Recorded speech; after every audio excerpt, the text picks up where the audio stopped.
नमस्कार विद्यार्थी मित्रांनो, मी संकेत खडसे आपलं सखा यूट्यूब चॅनलवर स्वागत करते आणि आजच्या व्हिडिओची सुरुवात करते। प्रधानमंत्री ग्राम सडक योजना PMGSY अलीकडच्या बातम्यांमध्ये दिसली कोणत्या मंत्रालयाद्वारे लागू केली जाते? तर ग्रामीण विकास मंत्रालयाद्वारे लागू केली जाते। याबद्दल थोडी माहिती घेऊया। 11 सप्टेंबर 2024 रोजी पंतप्रधान नरेंद्र मोदी यांच्या अध्यक्षतेखाली केंद्रीय मंत्रिमंडळाने प्रधानमंत्री ग्राम सडक योजनेच्या PMGSY चौथ्या टप्प्याला मंजुरी दिली। त्यांच्या अंमलबजावणी ग्रामीण विकास मंत्रालयाकडून केली जाते। PMGSY 25 डिसेंबर 2000 रोजी गरिबी कमी करण्यासाठी ग्रामीण भागांना सर्व हवामान रस्त्यांना जोडण्यासाठी सुरू करण्यात आले। PMGSY 4 केंद्र आणि राज्य सरकारांनी सामायिक केलेल्या एकूण 70,125 कोटी रुपयांच्या खर्चासह 5 वर्षांसाठी 2024 ते 2029 चालेल। 25,000 संपर्क नसलेले गावे जोडण्यासाठी 62,500 किमी लांबीचे रस्ते बांधण्याचे आणि अपग्रेड करण्याचे लक्ष्य आहे। पूर्वीचे टप्पे बाजार, शाळा आणि रुग्णालयांमध्ये प्रवेश सुधारण्यासाठी ग्रामीण रस्ते अपग्रेड करण्यावर केंद्रित होते। अलीकडेच बातम्यांमध्ये दिसणारे अहेतुल्ला लॉन्गेरोस्ट्रिस कोणत्या प्रजातीचे आहेत? तर हे साप प्रजातीचे आहेत। माहिती बघूया। अहेतुल्ला लॉन्गेरोस्ट्रिस या नवीन सापाची प्रजाती भारतात एका अनोख्या लांब थुंकीसह सापडली। हा साप, ज्याला लॉन्ग स्नाउटेड व्हाईन स्नेक म्हणतात, तो बिहार आणि मेघालयामध्ये आढळतो। तसेच त्याचे शरीर सडपातळ, लांबलचक आहे आणि ते 4 फूट लांब वाढू शकते। त्याचा रंग चमकदार हिरव्या ते नारंगी, तपकिरी नारिंगी पोटासह असतो। डोके त्रिकोणी आहेत आणि थुंकी डोक्याच्या लांबीच्या 18% आहेत। प्रजाती जंगले आणि शहरी दोन्ही भागात राहू शकतात। भिन्न वातावरणासह अनुकूलता दर्शवितात। अलीकडे ओमान कोणत्या देशासोबत ईस्टर्न ब्रिज 7 आणि अल नजाह 5 व्यायाम आयोजित करतो? तर तो करेल भारतासोबत।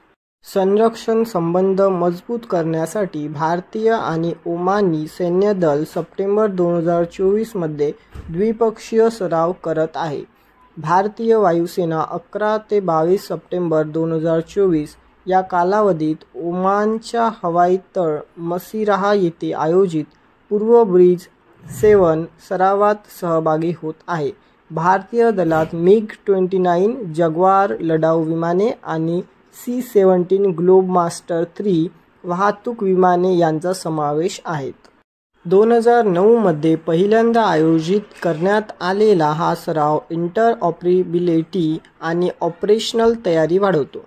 सलालाह ओमान येथे 13 ते 26 सप्टेंबर 2024 या कालावधीत दहशतवादविरोधी कारवाया आणि वाळवंटातील युद्धावर लक्ष केंद्रित करून भारतीय लष्कर अल नजाह 5 या सरावातही भाग घेत आहे। हे सराव द्वैवार्षिक आयोजित केले जातात, भारत आणि ओमान यांच्यात पर्यायाने। अलीकडे ग्रीन हायड्रोजनवर दुसरी आंतरराष्ट्रीय परिषद कुठे आयोजित करण्यात आली? तर ती नवी दिल्लीमध्ये आयोजित करण्यात आली। पंतप्रधान नरेंद्र मोदी यांनी 11 सप्टेंबर 2024 रोजी ग्रीन हायड्रोजनवरील दुसऱ्या आंतरराष्ट्रीय परिषदेचे अक्षरशः उद्घाटन केले। ही परिषद भारत मंडपम, नवी दिल्ली येथे 11 ते 13 सप्टेंबर 2024 या कालावधीत होणार आहेत। ग्रीन हायड्रोजनमध्ये भारताला जागतिक नेता म्हणून स्थान देणे हे उद्दिष्ट आहे। इकोसिस्टम हे ग्रीन हायड्रोजन मूल्य साखळीतील तांत्रिक प्रगती आणि धोरणात्मक गुंतवणुकीवर लक्ष केंद्रित करते। केंद्रीय नवीन आणि नवीकरणीय ऊर्जा मंत्रालय आणि प्रमुख वैज्ञानिक सल्लागार कार्यालय यांनी हा कार्यक्रम आयोजित केला आहे। International big cat alliance IBCA अलीकडेच बातम्यांमध्ये दिसली कोणत्या वर्षी लॉन्च केले गेले आहे? तर ते 2023 या वर्षी लॉन्च केलेत। तर गुजरातमधील आशियाई सिंहांमध्ये नैसर्गिक भौगोलिक पृथक्करण होत आहे, त्यामुळे लिंपत्तरणाची गरज नाही। असे international big cat alliance IBCA संचालक म्हणतात. IBCA हे प्रोजेक्ट टायगरच्या 50व्या वर्धापन दिनानिमित्त 9 एप्रिल 2023 रोजी भारतीय पंतप्रधानांनी लॉन्च केले होते. वाघ, सिंह, बिबट्या, हिमतेंदुए, चित्ता, जग्वार आणि प्युमा या मांजरींच्या 7 मोठ्या प्रजातींचे आणि जागतिक स्तरावर त्यांच्या निवासस्थानाचे संरक्षण करणे हे त्याचे ध्येय आहेत. युती 97 श्रेणीतील देशांचा समावेश करते आणि ज्ञान वाटप, क्षमता निर्मिती आणि संसाधन समर्थन यावर लक्ष केंद्रित करते. भारत IBCAला 5 वर्षासाठी 150 कोटी रुपयांची सहायता करते. त्याचे भारतात मुख्यालय आणि प्रशासकीय संरचना आहेत. अलीकडे ग्लोबल फिनटेक फेस्ट GFF 2024 कुठे आयोजित करण्यात आला, तर तो मुंबईमध्ये आयोजित करण्यात आला. पंतप्रधान नरेंद्र मोदी यांनी मुंबईतील जिओ वर्ल्ड कन्व्हेन्शन सेंटरमध्ये आयोजित ग्लोबल फिनटेक फेस्ट GFF 2024 ला संबोधित केले. Payments council of India, national payments corporation of India NPCI आणि फिनटेक कन्व्हर्जन्स काउन्सिल FCC यांनी संयुक्तपणे हा कार्यक्रम आयोजित केला आहे. GFF हे जगभरातील फिनटेक स्टार्टअप्स, गुंतवणूकदार, तज्ज्ञ, बँकर्स आणि नियामकांच्या जगातील सर्वात मोठ्या संमेलनांपैकी एक मानली जाते. अलीकडे कोणत्या सशस्त्र दलाने दिग्गज आणि त्यांच्या कुटुंबियांना आधार देण्यासाठी प्रोजेक्ट नमन सुरू केला आहे, तर भारतीय सेनेने. संरक्षण निवृत्तीवेतनधारक, दिग्गज आणि त्यांच्या कुटुंबांना आधार देण्यासाठी भारतीय लष्कराने नमन प्रकल्प सुरू केला. हा प्रकल्प स्पर्श डिजिटल पेन्शन प्रणालीवर आधारित आहे. संरक्षण कर्मचाऱ्यांसाठी पेन्शन प्रक्रिया सुलभ करते. भारतीय लष्कर, CSC, ई-गव्हर्नन्स इंडिया लिमिटेड आणि HDFC बँक यांच्यातील सामंजस्य कराराद्वारे स्वागत आणि सुविधा केंद्र स्थापन करण्यात आली. ही केंद्र स्पर्श सक्षम पेन्शन सेवा आणि इतर नागरिक सेवा एकाच ठिकाणी देतात.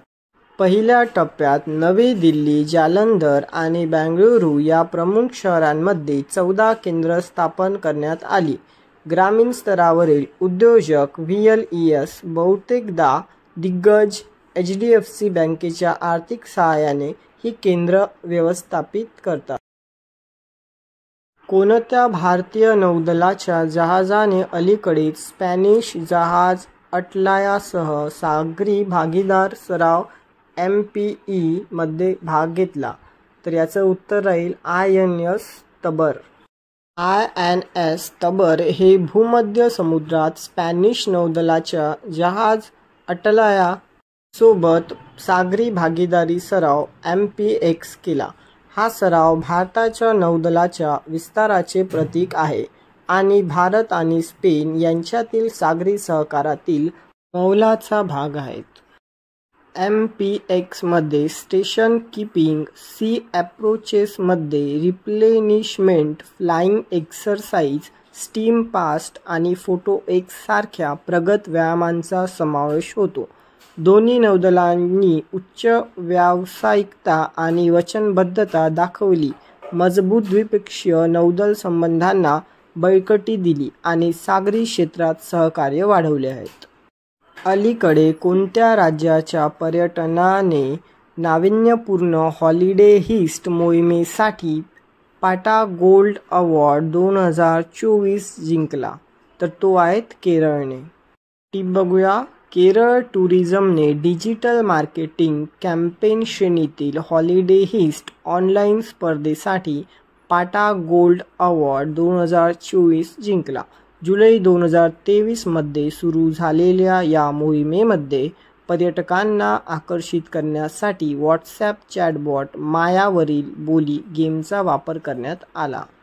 केरळच्या प्रमुख स्थळांना कमी किमतीत भेट देण्यासाठी भारतभरातील प्रवाशांनी 80,000हून अधिक बोली लावल्या होत्या. मोहिमेने 45 दशलक्षाहून अधिक इम्प्रेशन आणि 13 दशलक्षाहून अधिक व्हिडिओ दृश्य उत्पन्न केले. काही सहभागींनी फक्त ₹5 मध्ये 30,000 किमतीचे टूर पॅकेज जिंकले. केरळ टुरिझमला 28 ऑगस्ट 2024 रोजी बँकॉकमध्ये हा पुरस्कार मिळाला. मोना अग्रवालने अलीकडेच 2024 पॅरिस पॅराऑलिम्पिकमध्ये कोणत्या स्पर्धेत कांस्य पदक जिंकले? तर शूटिंगमध्ये. तर टीप बघूया. 2024 पॅराऑलिम्पिकमध्ये R2 महिला 10 मीटर एअर रायफल SH1 स्पर्धेत कांस्य पदक जिंकून मोना अग्रवाल पॅरा नेमबाजीत एक प्रसिद्ध व्यक्ती बनली.